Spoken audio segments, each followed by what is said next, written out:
sige gid natong ihatag ang pagkaon sa lugaron ngadto sa wala pa. Dos dinanis nga isutan kaya mao kadto mula kumabot sa atong mga mensahe sa kaluwasan. Kaya ito pagtuon, nagsumikat ni sa sugo sa Ginoo. Niya pagod tigsoon, sugo sa Ginoo sa ito na mga alagad. Alagad na ito, mga kwan, seafards. Sa 1 Peter chapter 5, verses 2 to 3, be shepherds of God's flock that is under your care. Be shepherds of God's flock that is under your care, watching them over them, not because you must, but because you are willing, as God wants you to be, not pursuing dishonest gain, but eager to serve, not lording it over those entrusted to you, but being examples to the flock. So, makita niyo yung kaisunan ko, na si Pastor Dimir, na ako si Pastor Michael, atong president, sa atong national president, pagpaambit, upang kaninyo, nga doon na po itahas nga ito sa Tibuok. May kinabuhi, God entrusted us, ingon nga mga galamiton alang sa paghingpit sa gidaghanon o paghingpit sa pagmensahe sa tibuok kalibutan.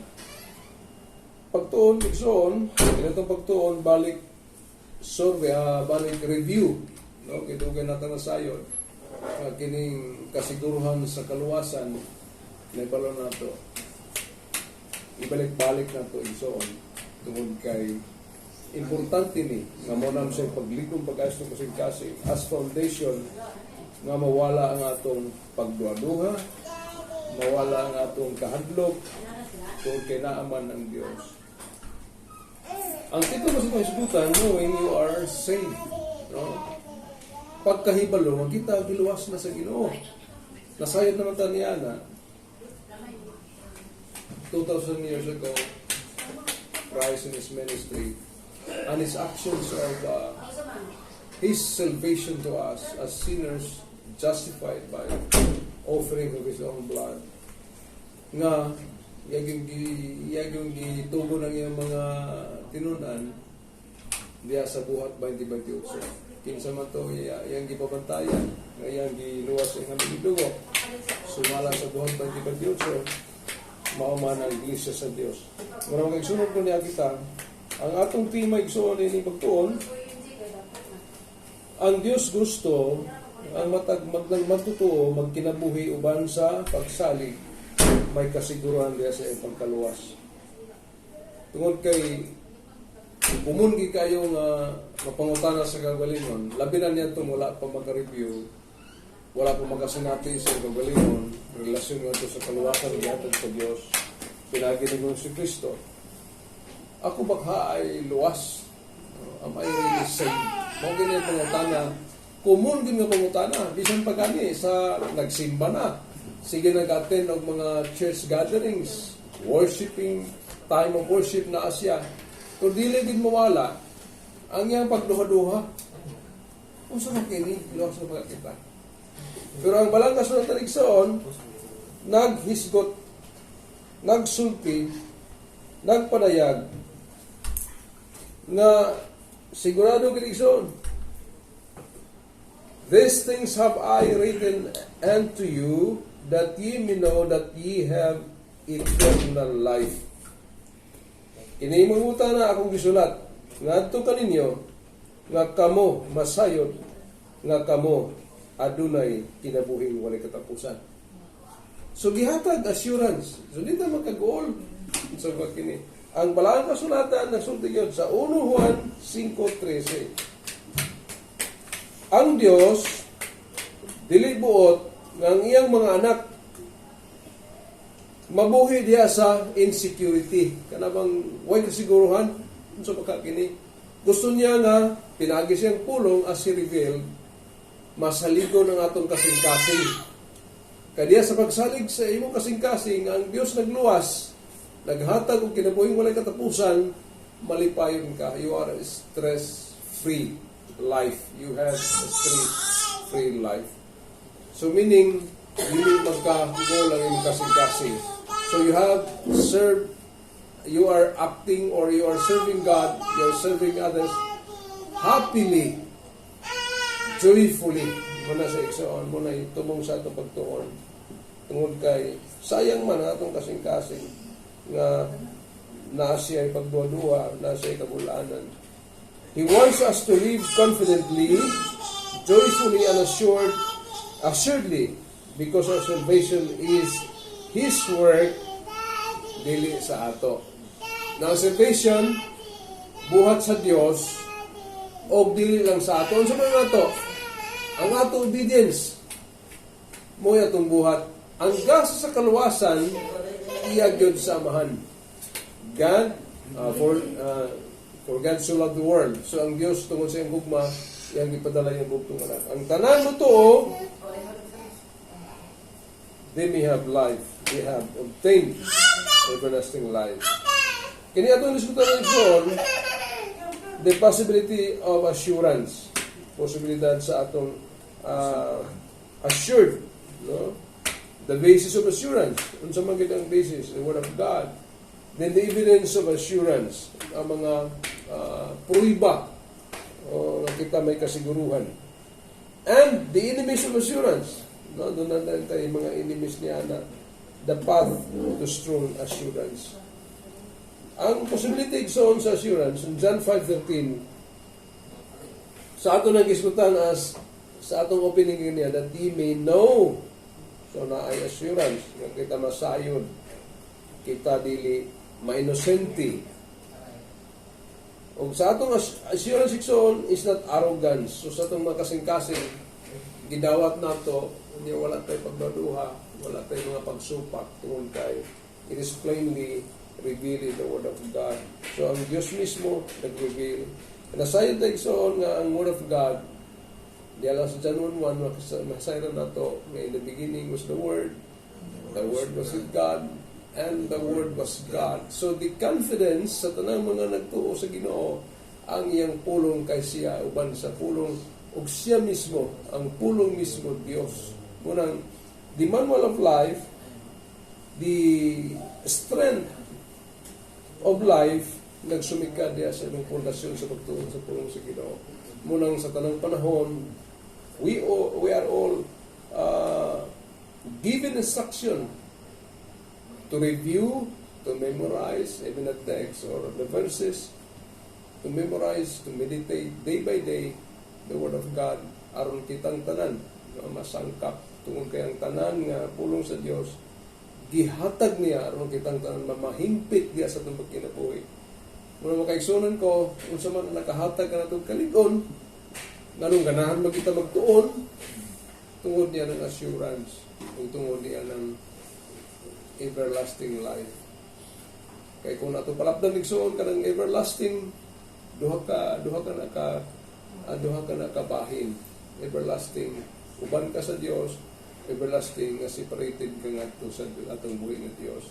So diha naman ta sa pagpili naman ta sa kinabuhi. The Bible teaches that we can know we are saved. He that believeth on the Son has everlasting life. Siya nga nagtuo sa anak, nga gipadala sa amahan, makabaton sa kinabuhing walay katapusan. John 3:36 atong teksto. John 3:36. Verily has passed from death. Nalabyan na ito gikan ang kamatayon, kung sa man ang cause sa kamatayon, mo man ang sala. Sala, mamunga ang kamatayon. Ato na ng labyan. Ipalabay kita ni Ginoong Jesucristo by His gift. Unto life. So nalabangan na nato sa John 5:24. Nalabangan na nato ang kamatayon pinaagi sa salvation ni Jesus Christ. Tuan na ta sa kinabuhi. John 10:28, dugang sa ato pagtuon, I give unto them eternal life. Akong gihatag ngadto kanila, kinsa man ngadto kanila? Sa church, member of the church, sa tanan nga may pagtuo. For God so loved the world, meaning that is worldly scope. World ang scope, and so on. So sa ato, as servant of God, it is not limited. No, sa atong pagwali, sa atong mga pagpahibalo, sa atong paghatag confidence, dili siya limitado. Sa ato lang mga kaisunan in our circle of believers, it is limitless. Up to nato igsoon ang kadtong wala pa. Nga naman, nasa tayo commission igsoon, preach the whole gospel into the whole world, and baptizing them in the name of the Son, in the name of the Father, the Father, the Son, and the Holy Spirit. And sa name ng bautismo natin sa pangalan ng Jesus. Muna sa igsoon ng salvation. Salvation, I give them, salvation is knowable because salvation is God's Word. Masayra natin sa igsoon. Nasayra natin na, o sa lang ni kapag review, naibalo na taani, nga buhat ginis Ginoo. Ang mga masyanan, doon ay mga tulo ka mga dili yun ma-shake mga foundations nga hatag ng assurance alang kanato. Ang pulong sa Dios. Ang pulong sa Dios igsoon. God's Word is the primary foundation. Your feelings change. God's Word never changes. Ato mga pambati, mausap, depende sa atong emosyon, tawhanon, as human as we are, normal na sa atong mga kasing-kasing. Apan ang pulong sa Dios maghatag pundasyon gyud. Dili di siya mausap. Amen. Usa ka prueba sa way kausaban gyud nga pulong sa Dios, and it is judgment. God executed judgment today in our time by His word saying, as He said, in the moment that you eat, kinsa kalito yung nundumduman, mamatay gad kamo dito sa first created human being. Nikaon man ang tao. So ang judgment sa Ginoo, pinagi siyang pulong unsa, mamatay gid kamo. Muna igsoon, there is weeping, there is crying in our times, because somehow pinagi sa kabubuton sa Dios ang atong mga mahal sa kinabuhi mo hawa gyud. Tungod ang pulong, judgment sa Ginoo, murang angay gyud nga, because the word of God is for execution. Nawa sa korte mahatag og final judgment ang judge. Verdict. Verdict. Murang ito ang writ of execution. You have to do according to the order of the judge. Ang Ginoo judge, the supreme judge, pag-ingon niya sa panahon nga mukaon ka, mamatay ka. Kung sunitabo karon nato, doon na kita age limit. Mamatay ta. And that is the judgment of God. That is the word of God. And God never lies. Digit siya. If He gave salvation, we are assured that we are saved by our belief. Muna makaigsunan ko, di kita magkagool para na bukat. No. Sa ato, kinangan, muna sa sundalo mga sa Ginoo. Actually, igsunan din ta, we are not just a believer, but we are defender of the Word of God. Nga naman nga, kinanglan mag-study tag doctrines of the Bible. Because the Bible is the Word of God. And we defend it. Why? Because of salvation process. Kinanglan nga ang salvation must spread. Dili kay quantity, daghan. Kundi quality. Kanabang founded by the Word of God. So, muna sa ikso, importante kaya. The Bible teaches na masayaran ta ng igsoon ang pulong sa Dios mo'y atong kaligon. He that has the Son has life. Laban nato igsoon ng anak sa Ginoo. Diya sa itong pagtuon, sa itong kasing-kasing. Sa 1 Juan 5:12, God cannot lie. Titus 1 verse 2. Assurance is believing what God said, because God said it, that settles it. Tungkol kay gisulti sa Dios, may tabugyo. So, alam sa ating zon, diyan kita sa pundasyon, pulong sa Dios. Para ba ang illustration so, kung ba kayo mong pagtabok sa bridge? Excuse me, sir. Kung ba ang gas pagtabok sa bridge? So, magkabit tabo na ko. Usa ka sa illustration na siya. Pero ang bridge ligon kay John nga makapatabok ki sa inyo. Mutabok sa. Yun na ang buhat sa Ginoo. Ligon pinagi siya mga pulong. Pero saya magdaduha. Yun ba kagili? Yun na ba kayo pagitamo sa mani? Ang Diyos kasaligan. Tanaw nato igsoon how we are wonderfully made by God. Ang ato lang kaugalingon. Kung unsa ka kahigulungan kita nga pagkabuhat. Our feelings, our faith, and organs, inner organs sa tuhan. Asa gikan ka na, dinhi gihatag sa Dios sa atong mga nerves, kanan, kasayuran.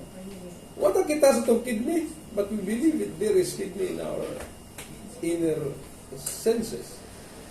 Wala kita sa itong kinai, pero nasayod ta. Pinaagi sa kaalam nagyatag sa Dios. Usa na ka kahibulungan.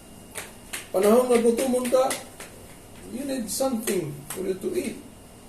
Ano man, it dictates your needs. Gusto ka, uhon ka, gusto ka tubig. Nag-dictate sa mga, unsay kuhaon nimo. And that is the miracle of God. Muna ang milagro sa Ginoo, iyang gidala sa iyang pulong, muna sa dihang tao na hulog, nasayop, gatagan yung assurance nga mabalik na to sa iya. O ang ingon na mamatay, makabatunog kinabuhi. So the work of Christ finished redemption. Dusmilan niya sa kapila sa diyang niya siya nagbuhat siya sa ministry. O yung message sa ma-give ang perfect ministry naman. He even gave his life for the sake of us, for the sake of sinners, for the sake of salvation, to freely give unconditional love. Walay mga attached na mga condition kundi bisan pa sa makasala ta iyang yung gibuhat ang pag-save sa ato. Sa mga siyang assurance gibuhat ni Kristo. Christ's death and resurrection fully secured salvation. Matod pa niya sa John 19 verse 30, it is finished. So humana naluwas na ta. Kanya sa mga sa Matthew 24:13, ang mulahutay hangtod sa katapusan lumaluwas. Anong lahutayan? Ano sa may ginoo? Naobserbahan, nakita na Hari Solomon na kinahanglan lahutayan. Kasabihan ng alagad ka sa Diyos, dili lang ka sa kadlaw, dili lang sa iyang pagdawat, kung dili kinahanglan. Kini ang katapusan sa butang, ang tanan na dungog na. So nakita na mga prophets, mga magtutulong kani adto, ang tanan na dungog na. So sige ta nakadungog. Kadlokin Diyos o bantay ang iyang mga sumul. That is our responsibility. Kaya kini mao ang tibuok ng katungdanan sa tao. And that jives into the Matthew 24:13. Ang mulahutay hangtod sa katapusan mamaluwas. So ano matapos? Ano sa man ang katapusan? Sa dihang ang lawas nga manunutom na naata karon, the temporal lives we have, iyang pangalitan sa lawas nga ninamanun. The glorified body, yan ang ihatag sa Ginoo. Ang katong nga matay diya sa pagpangalagad kaniya diya sa pagtuo dito sa resurrection morning, dito na sa pagbanhaw sa iyang pagbalik. Unang resurrection, unang pagbanhaw, mo na siya ang pagdawat sa mga reward. Unang pagbanhaw iso. So salvation gihatag ni Kristo. Unya dito din sa unang pagkapanhaw. Kaya ang unang pagkapanhaw, igsoon mo ang gasa sa Dios sa tanan nga iyang mga linuwas. The plan of God for salvation is universal. Tanan nga binuhat, iyang invite. Ang Dios nag-sanctify. Ang Amahan nag-sanctify. Kung sa man ang sanctification, ang pagtawag, ang pagpili sa peculiar beings, peculiar people, kanang mga linain nga mga katawhan sa Dios. Nga wala maghatag o gibugaton sa kalibutan, the temporal lives, kung dili naghatag og ibugaton sa espiritual kinabuhi paingon sa everlasting life. Kung ganing igsoon o sa rason ng mga lagad yun ng tao, kana yung everlasting life. Naunsa man nila siya, hatag sa Dios sa tao. Gusto niya ang primero yung siyang plano, ang tao magpuyo, why kamatayon dito sa iyang garden ginuhat? Undistracted by any beings tungod kay ang Satanas giulog man sa yuta, gipreparahan na ang nadaan sa Dios ang kaluwasan. Sa tumo nga ang iyang gibuhat na tao makauban niya hangtod sa walay katapusan. Mao kini tumong sa Dios. Muna sa ato karon, let us always review and let us make it firm sa itong kasing-kasing una-una sa tanang action ang Diyos namuhat sa itong magkinabuhi. By one offering, He has perfected forever them that are sanctified. Hebrews 10 verse 14. Perfected them forever that are sanctified. Ang Diyos ang mahal mo nagpili igsoon. So kani karon nato pagkahimong Church of God nga mausad yun ang isugo nga di ata magmawaton kabubuton sa mga bisag asa tagikan udyuton na sa Ginoo nganong maon sa man iyan ang ihatag dito sa anak. Nganong ihatag sa anak? Ang anak mo'y nagpakamatay. So pagpili sa man iyang ihatag dito sa beloved son. Kinsa man to sila? Whoever believes nakabatong sa kinabuhi wala katapusan. Dili ba ka igsoon malipay anak? Amen. Murang sa atong kinabuhi, bisag unsa man mga trials, gihatag niya ang kaligon.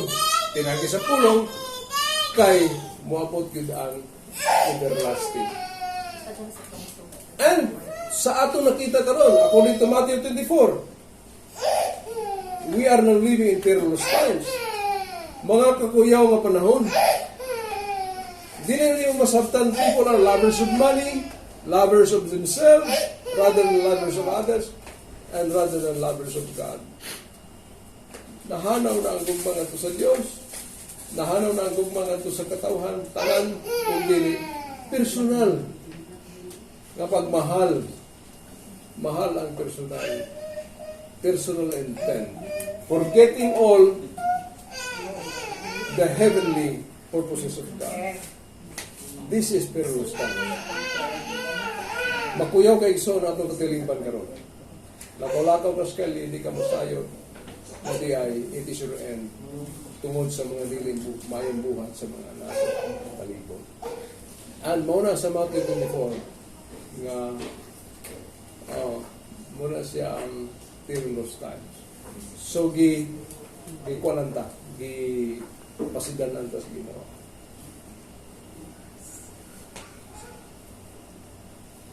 Ang mga ebidensya igsoon, natay transform heart. Ezekiel 36, 26, 24, 27. New desires, new affections, are turning away from sin. Itaganahan mo sala-sala. Kisa po ganahan mo sala-sala? Wala na. By our thinking, by our actions, itaganahan. So, ang buhato na ito, igsoon, likayan. Sa atong social media, that's very good. That is improvement. But we must be sure our applications safe for information. Safe. So, mangita lang tayo ako ng safety ala sa atin. Piling-pili. Love or God and others. Ang gumaka sa Ginoo, o sa manusan. Kaya sa imong si katao. Nakapangutan na ang ban, Lord, ano sa mga gigutom niya, wala tao, manang po ka na. Ano sa mga gihaw niya, wala tagay tubig. Ano sa mga naway balay, ipanayon ka na mo, wala mo yun. Ay so on, that is love of others. Mausa na nga ito pag-love sa Ginoo. A life of obedience, sir. A life of obedience.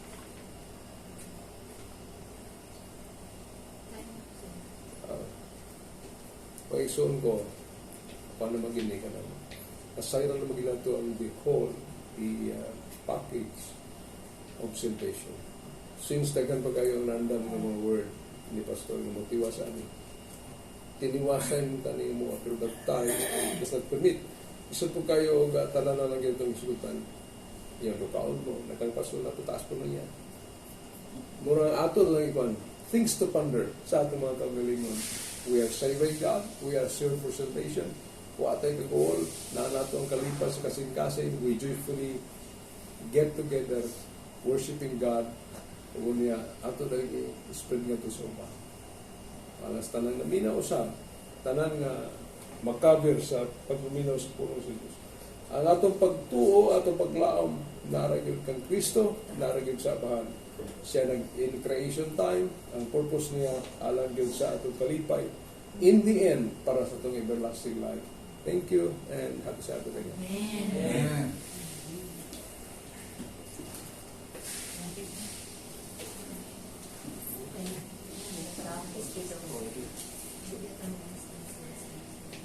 Mataon kayo ang Bible study nga gihatag ni Pastor sa tuwa karon. Salamat kayo sa mga mensahe, Pastor. So ang sulod nga bahay, no? Kung naging nga atong oras mo naman og ipaspasan sad. Ang ato lang i-revise itong programa, no? Ato lang karon ato sa isunod ang awit pinasahe. Hindi ba tama ito sa sermon o sa paghatag sa awit ito ang tumupiring. Wala ko mong sa attorney ka po. Traffic. So, mga sa tao binasayang awit. Ano doon? Ang awit doon. Ha?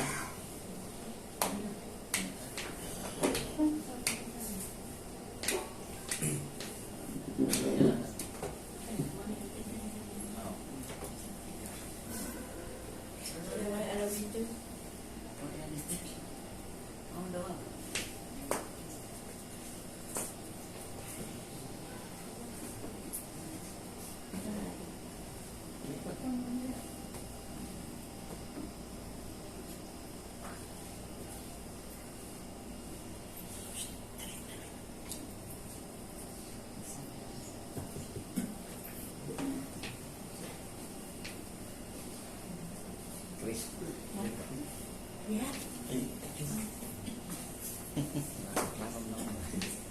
Dito.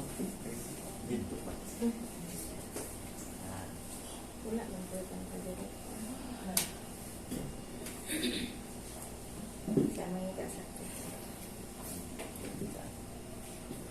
Nabis ako.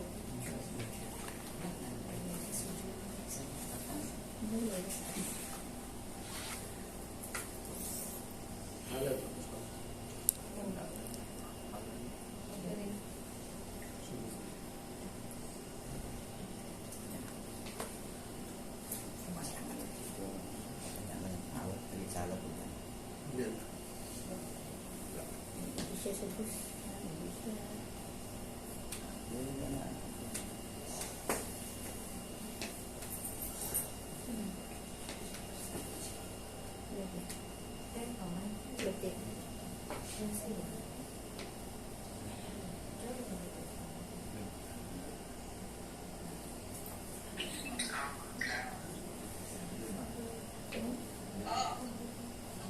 Hindi na lang po mag-live. Hindi po kapag sa packet prayer. Hindi po live. Sige, pwede po. Hindi ka. Picture siya. Nag-live po. Hindi po muna po. Hindi rin na lang po ha. Ay, sermon na. Kapit na mag-sermon. Masaya ako. Bali-bali naman po.